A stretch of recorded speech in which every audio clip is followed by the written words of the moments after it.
कार्यक्रम जनता जनार्दन में आप सभी का बहुत बहुत स्वागत है। आपके साथ मैं हूं सुधा शर्मा। जनता जनार्दन एक ऐसा शो जहां पर जनता की आवाज को सरकार के कानों तक पहुंचाने की हम कोशिश करते हैं। तमाम जनता आप देख सकते हैं इस वक्त हमारे साथ मौजूद है। जनता के बीच में जाएंगे, जनता से जानने और समझने की कोशिश करेंगे कि आम जिंदगी में उन्हें किस तरह की समस्याओं का सामना करना पड़ता है और आखिर क्या वजह है कि जनता की समस्याओं का हल नहीं मिल पा रहा है। आइए सीधे चलते हैं जनता के पास और हमारे साथ मौजूद हैं। क्या नाम है आपका?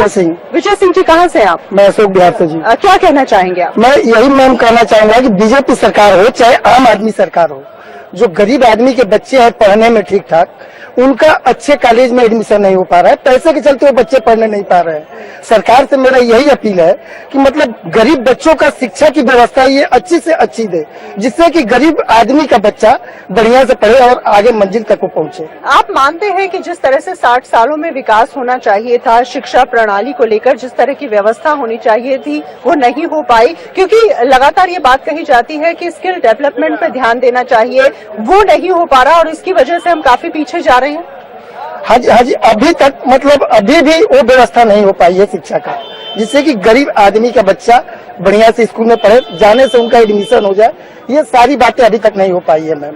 सरकार अपने आप को चिल्ला रही है आम आदमी ने, मैंने ये कर दिया, बीजेपी ने करी है, मैंने वो कर दिया, लेकिन गरीब का सोल्यूशन कोई नहीं निकला। जी हाँ, वाकई में गरीब की सुनने के लिए कोई तैयार नहीं है। और पूरे देश की अगर बात की जाए तो लगातार ये बात कही जाती है कि शिक्षा ऐसा माध्यम है जिस माध्यम से देश का विकास हो सकता है, लेकिन अगर शिक्षा के ऊपर ध्यान नहीं दिया जाएगा तो आखिर जनता की समस्याओं का हल कैसे निकलेगा। शिक्षा के लिए जब आप जाते हैं तो वहां पर डोनेशन मांगे जाते हैं, बहुत ज्यादा पैसे मांगे जाते हैं, और ऐसे में एक आम आदमी किस तरह से अपने बच्चों को पढ़ा पाएगा। आइए कुछ और लोगों से हम बातचीत करते हैं। क्या नाम है आपका?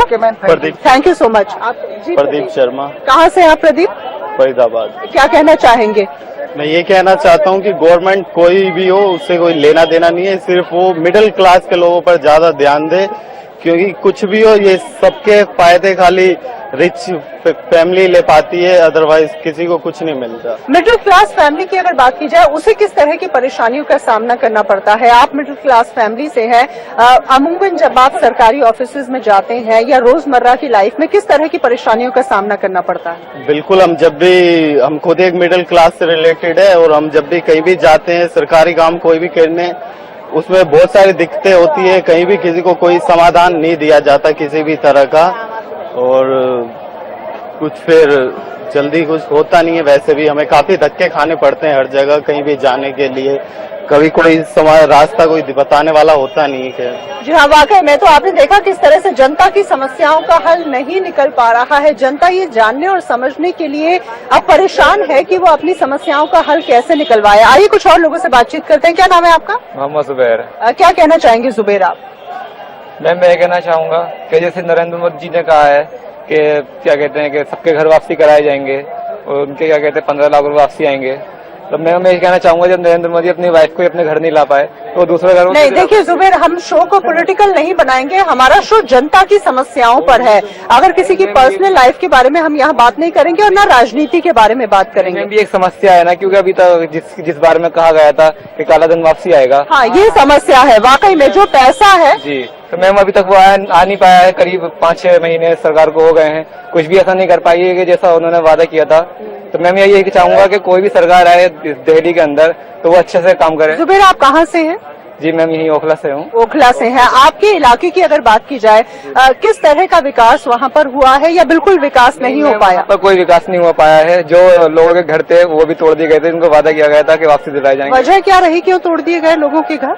मैम ये वजह वही रही कि शायद हो सकता है रोड वगैरह निकालेगा, उनको वादा किया गया था कि आपके घर वापसी दिलाए जाएंगे, पर मैम अभी तक उनके घर वापसी नहीं लाया गया जो कि झुग्गियों में रह रहे हैं अभी तक।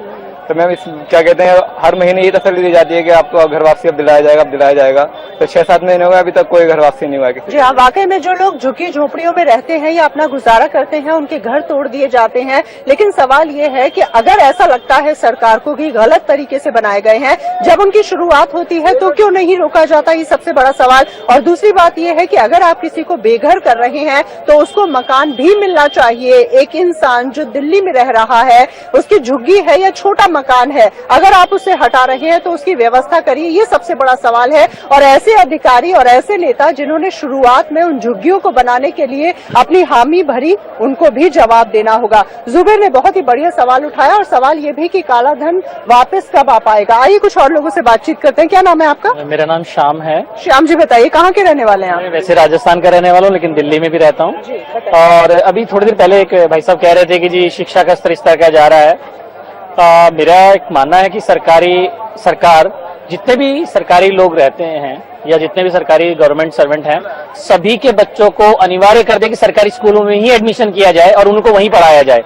जिस आईएएस का, आईपीएस का, जिस भी मिनिस्टर का बेटा या बेटी अगर सरकारी स्कूल में पढ़ेगा तो शायद सरकारी स्कूल का स्टैंडर्ड अपने आप बढ़ जाएगा। तो ये जो मापदंड है ये दोगले मापदंड है, क्योंकि अगर हमारे बच्चे हैं, जो सरकारी ऑफिसर्स हैं, उनकी सोच ये है कि अगर हमारे बच्चे हैं या नेताओं की सोच ये है हमारे बच्चे हैं तो बढ़िया स्कूलों में पढ़ाया जाएगा, विदेशों में भेज दिया जाएगा। लेकिन जब बात आती है गरीब की, जब बात आती है मिडिल क्लास की, तो उसके बच्चे कहाँ जाएं, इसको लेकर विचार होने लगता है। इसमें फर्क ये है कि जब हम देखते हैं कि सभी कहते हैं कि गरीब के बच्चों को पढ़ाएं, गरीब के बच्चों के लिए ये कर रहे हैं, लेकिन जब गरीब का बच्चे का स्कूल अलग हो गया है, बड़े स्टैंडर्ड एरिया वालों के या बड़े मिनिस्टर या सरकारी कर्मचारियों के, तो उनसे जब बच्चों का स्टैंडर्ड अलग होगा, स्कूल अलग होगा, तो नेचुरली है कि उनमें डिफरेंस तो आएगा।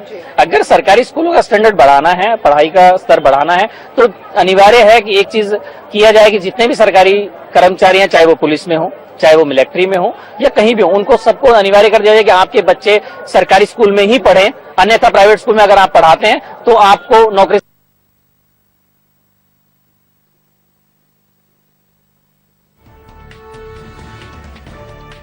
बच्चा हूँ, किसान है मेरे पापा। अपनी मेहनत से आप बढ़कर आगे पहुंचे हैं। जी बिल्कुल, मैं अपना पढ़कर मतलब स्कूल में पढ़ते पढ़ते भी स्कूल पढ़ाया है और एजुकेशन करके आज मैं इस स्तर पर हूँ। चलिए, वाकई में इनके लिए ताली बनती है जिस तरह से एक व्यक्ति ये दिखाने की कोशिश कर रहे हैं कि किसान का बेटा भी अपनी मेहनत के बल पर आगे बढ़ सकता है। वाकई में इनके लिए ताली बनती है। बहुत बहुत शुक्रिया हमसे बातचीत करने के लिए।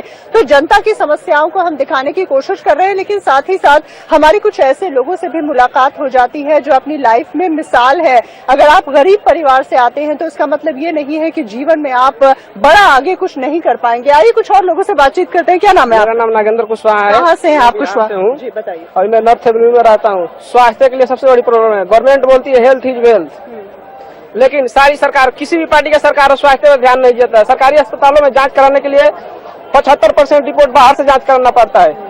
आम जनता पार्टी के पास उतना, गरीब लोगों के पास उतना पैसा नहीं है कि जो बाहर से इलाज करा सके। वो 2 महीने 3 महीने हॉस्पिटल के दौड़ के चक्कर में मरीज अपना दम तोड़ देते हैं।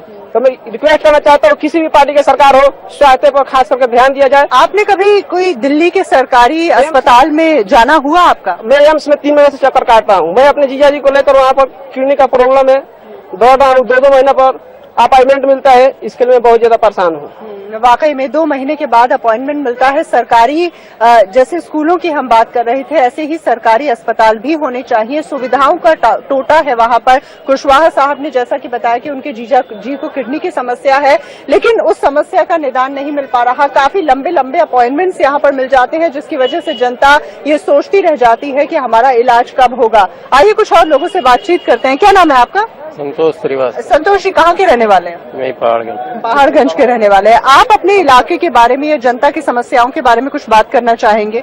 बिल्कुल, दिल से कुछ कहना चाहेंगे देश के बारे में? असल में क्या है ना कि जो सारी इंडिया की जो भी परेशानी है वो भाई भतीजावाद, जातिवाद, अपना, इन सब की वजह से ही परेशान है जनता। अगर लोगों में सक्षम, योग्य, इन लोगों काबिल, इन लोगों को, या शिक्षा, जिस शिक्षा की बात कर रहे हैं, स्कूलों की या अच्छे स्कूलों की बात कर रहे हैं, उनमें शिक्षक कैसे हैं, उनके पढ़ाए गए बच्चे कैसे निकलते हैं।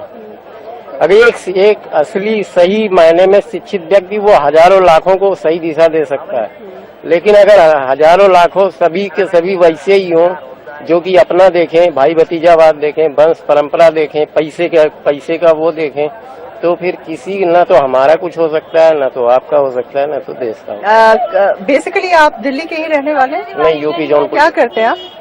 मैं जॉब करता था। जॉब करते हैं? किस चीज में, किस डिपार्टमेंट? Outsourcing company. चलिए, बहुत ही बढ़िया बात, बहुत ही इम्प्रेस किया इनकी बातों ने हमें।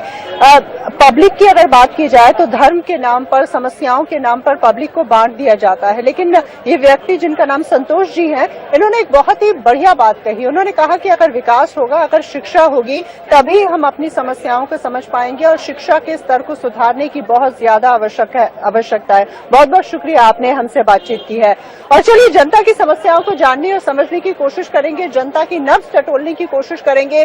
बहुत सारे ऐसे लोगों से मुलाकात हमारे इस कार्यक्रम के दौरान होती रही है जो कि मिसाल पेश करते हैं, जो ऐसी बात कह जाते हैं जो एक भारतीय की बात होती है। अपने इस कार्यक्रम को लगातार हम जारी रखेंगे और भी जनता हमारे साथ इस वक्त मौजूद है, उनसे हम बातचीत करेंगे। लेकिन उससे पहले यहाँ रुक रही है एक बहुत ही छोटे से ब्रेक के लिए। आप बने रहिए जनता।